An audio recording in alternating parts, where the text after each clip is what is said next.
All right, so today what I'm going to cover is a really interesting technique. It's called the split snatch. Now the split snatch is generally used for people that either have injuries, don't have good mobility, or for older athletes that are competing and doing the snatch technique. This happened to be a favorite of mine, mainly because of some previous shoulder injuries and limitations in shoulder mobility.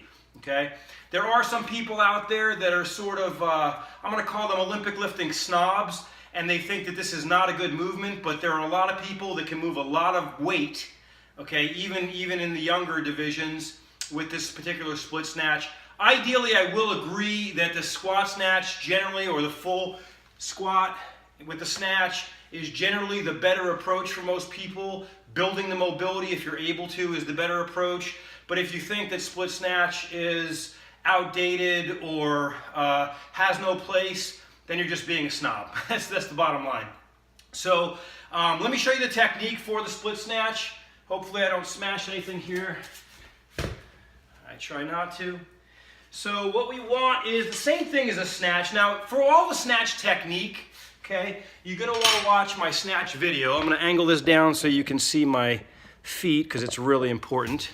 Essentially what we're doing with the split snatch is we're doing the same thing we did with a snatch. All the same technique components except, and all the same positions. Boom, boom into the power position. We jump, we hips, toes, shrug.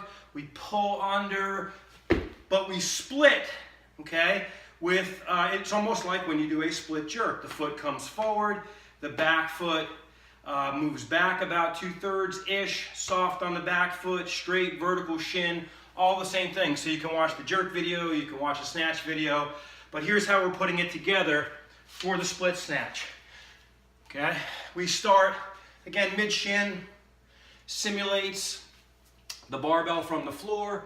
We come up, right? So we keep our torso and our hips moving at the same speed to above the knee. Then we hinge at the hip to get into the power position. We don't shove our hips forward.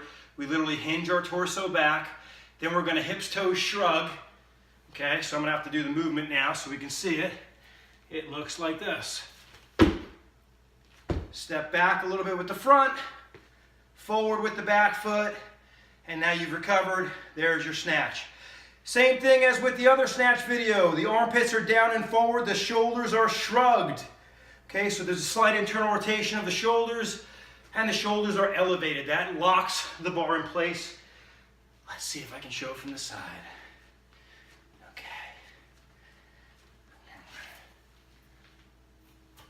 Okay. That is the split snatch.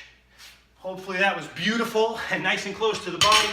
Again, one of the things you want to make sure with any snatch is that it stays really close to the body as we pull the elbows up and out, which is actually pulling you down and pressing up. The split snatch is an awesome alternative. And so give it a shot, play with it. You can use it as an accessory.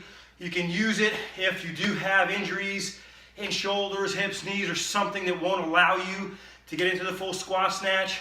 Don't worry about the naysayers. It's a great exercise. Give it a shot. Let me know if you have any questions.